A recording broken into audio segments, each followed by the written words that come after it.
सिंधु देश मुक़दर आहे, साईं जी एम सैद रहबर आहे। ऐं अॼु कराची मंझां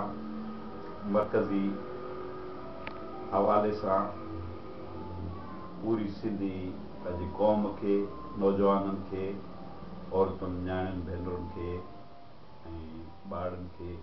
बल्कि सॼी सिंधी क़ौम ऐं असांजे जेके बि माण्हू सुञाण माण्हू आहिनि सभिनि खे इहा अपील थो कयां त 23 तारीख़ 23 मार्च सिंध जी तारीख़ जो हिकिड़ो अहिड़ो क़दम हूंदो जेको अञा असांजी क़ौमी जदोजहद खे मथां ई सतह ते वठी वेंदो, अॻिते वठी वेंदो ऐं इनशा अलाह असां अॻु खां अॻिरा थींदासूं। ऐं उन ॾींहुं बिल्कुलु ईअं ई थियणु खपे त जीअं मशहूरु हिकिड़ी चवणी आहे त all roads are going to Rome, त उन ॾींहुं हर विख खॼंदड़ विख सिंध जी उहो पंहिंजे तारीख़ी गादी वारे शहर, गादी वारे हंधि कराची ॾांहुं हुजे। असीं सभु दोस्त जेको आहे सो पंहिंजी क़ौम खे इहा अपील था कयूं, हर फ़र्द खे अपील था कयूं, घर घर जेको आहे सो ॿाराड़ियूं, ॻोठ, वाण, वस्तियूं, छाकाणि त शेख अयाज़ इन्हनि लफ़्ज़नि में त हिकिड़ो माण्हू सच चवे थो उहो माण्हू लख थिए थो। उन लिहाज़ सां साईं जी एम सैद हिन वक़्तु उनजो आवाज़ु, साईं जी एम सैद जो फ़िक्र जेको आहे उहो उन लखनि जो रूप अख़्तियार कयो आहे ऐं उहे कराची ॾांहुं काहे ईंदा ऐं वरी बि अयाज़ जा इहे लफ़्ज़ त लख हज़ार किरोड़ लख हज़ार किरोड़े मारियूं नेठि त तोखे चाहींदा, उहो आज़ादी उहो आज़ादी। उन हवाले सां मूंखे पूरो यकीन आहे त सिंध जो मूड उहो तब्दील थियो आहे मोहतरमा जी शहादत खां पोइ जूं हालतूं सिंध जी सियासी नफ़्सियात में, इवन समाजी हालतुनि में सिंध तकलीफ़ुनि जेका रही आहे,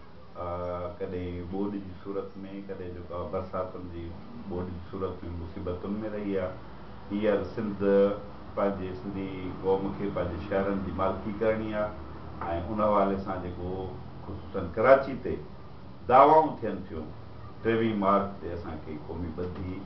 ऐं यक आवाज़ थी साबित करिणो आहे त हीउ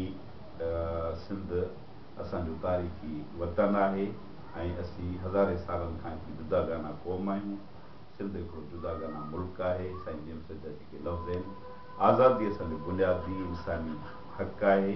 ऐं अॼु जे हालतुनि में आज़ादी मुमकिन आहे, चाचा हाफ़िज़ कुरैशी जे लफ़्ज़नि में न रुॻो मुमकिन बल्कि अणचर आहे। उन हवाले सां असां पंहिंजे आज़ादी जो हक़ घुरंदासीं पुरअमन तरीक़े सां ऐं इहा वॾी हिकिड़ी जेका असां सिंधी क़ौम जी जेको मिज़ाज आहे उहो मुकमल तौर ते सियासी मिज़ाज आहे। जमहूरी उनजा रविया आहिनि, तमामु घणियूं जमायतूं असांजूं ॿियूं बि आहिनि, सभु कंहिंजो राइट आहे तो पंहिंजी सरगर्मी जेको बि करे थो। बहरहाल 23 मार्च जी नज़रियाती अहमियत हुजण जे करे ऐं उन ॻाल्हि ते वधीक वरी बि दोस्तनि सां गॾिजी इहा अपील वरजायां थो त 23 मार्च असां उन मुआदे खे 1940 जी करारदाद वारे खे कैंसिल कंदासीं, छाकाणि त इहा अॻिराई असां न कई आहे, इहा असां ते क़ाबिज़ क़ुवतुनि, असांजो इस्तेहसाल कंदड़ क़ुवतुनि, सिंध जी जाग्राफ़ी, डेमोग्राफ़ी ऐं सिंध जे पैदावारी वसीलनि सां ख़ासि तौर ते इन टिनि सब्जेक्ट्स में ऐं इहो बि चई छॾियां त आलमी क़ुवतुनि खे बि इन मामले ते असां इहो ख़बरदार था कयूं ऐं इन सां गॾोगॾु अपील बि कयूं था त जॾहिं अॼु आलमी इलाक़ाई तौर ते मुल्की सतह ते हिन खिते में अहम जेके तब्दीलियूं अची रहियूं आहिनि उन में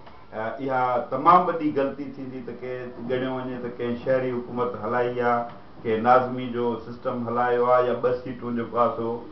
गन पॉइंट ते जेकॾहिं का जमायत कराची जहिड़े शहर में या किथां बि खणे थी त इन भुल में को बि दुनिया जी का बि क़ुवत, अमेरिका हुजे या का बि दुनिया जी ॿी क़ुवत, बरतानिया हुजे, आलमी तौर ते असीं थियनि या गुज़ारिश था कयूं ईअं न आहे। गन पॉइंट ते खटियल सीटूं या पीपल्स पार्टी जहिड़े करप्ट जमायत जूं जेके ॾोकड़नि ते खटियल सीटूं सिंध जी सही नुमाइंदगी न आहिनि। सिंध जी दुरुस्त ऐं सही सची नुमाइंदगी मुंहिंजे रहबर साईं जी एम सैद जे नज़रिए में आहे ऐं उनजा पोइलॻ जेके बि आहिनि, पैरोकार जेके बि आहिनि उहे पंहिंजे पोरे सां, पंहिंजे क़ुर्बानीनि जे वसीले, पंहिंजे जज़्बे सां, पंहिंजी ॿधी सां 23 मार्च ते असीं साबित कंदासीं त जॾहिं असेंबली जो मक़सदु बि हूंदो आहे, सीट जो मक़सदु बि हूंदो आहे त 9,000 5,000 20% 3% बि रेशियो टर्नओवर वोटनि जो न हूंदो आहे। 70% सिंधी अवाम जेको आहे सो वोट जे जेको आहे सो उन बूथ ताईं वेंदो बि न आहे, उहो शिरकत न कंदो आहे, नापसंदीदगी जो इज़हार कंदो आहे। बहरहाल जॾहिं लखें किरोड़े माण्हू गॾिजी हिकिड़े रेफरेंडम जी सूरत में आज़ादी जी घुर कंदा त पोइ आलमी क़ुवतुनि खे ऐं इहा अपील कयां थो, हुन सां गॾोगॾु ख़बरदार कयां थो त असांजे इन पुरअमन जमहूरी अवामी ऐं क़ौमी ताक़त वारे इन अमल खे न रुॻो कंसीडर कयो वञे बल्कि उनखे तमामु घणी अहमियत ॾिनी वञे। छो त असां अदम तशुद जे बुनियाद ते नॉन वायलेंट तरीक़े सां अवामी क़ुवत जे ज़रिए, पंहिंजी क़ौमी सुजाॻी जे ज़रिए इहो रस्तो अख़्तियार कयो आहे। ऐं जेकॾहिं इन हूंदे बि बार बार असांजे इन पुरअमन क़ौमी जदोजहद खे नज़रअंदाज़ करणु, सबोताज़ करणु, उनखे डीरेल करणु, डी ट्रैक करणु जो जेकॾहिं इहे पॉलिसियूं न छॾियूं वियूं ऐं सिंध जे अंदरि बि असांजे क़ौमी कारकुननि खे ईअं जेको आहे सो गुम करणु, गिरफ़्तार करणु, खणण जूं इहे हरकतूं जेकॾहिं बंदि न थियूं या दुनिया जे कंहिं बि आलमी डिज़ाइन में असांजे हिन वतन सिंध खे, असांजे क़ौमी मफ़ादनि खे, असांजी जाग्राफी खे, डेमोग्राफी पॉपुलेशन साइज़ खे, असांजे पैदावारी वसीलनि खे, कराची खां कश्मीर ताईं असांजे दरिया खे, असांजे समुंड खे, असांजे धरती जे कंहिं बि इंच खे जेकॾहिं को थ्रेट थियो, को नुक़सानु थियो या का काटाकूटी थी त सिंधी क़ौम, सिंध वतन जे बारे में अहिड़ी का बि डिज़ाइन क़बूल करण लाइ तयारु न आहिनि। उहा ई डिज़ाइन थींदी जेका साईं जेम्स जे फ़िक्र मूजिबि हूंदी, यानी आज़ादु सिंधू देश, उन जी मंज़िल तां असांजो सफ़र अॻिते वधंदो। असांजे रहबर जो जेको पैगाम सिंध आहे, जेको सिंध जो पैगाम आहे, लतीफ़ जो पैगाम आहे। ऐं वरी बि गुज़ारिश कयां थो सिंधी क़ौम जे बचे खे, ऐं हिन दफ़े असां फ़ैसिलो कयो आहे त असांजूं न्याणियूं, असांजा घर भाती ऐं सभ खां पहिरीं असांजी पार्टी जो मोहतरम चेयरमैन बशीर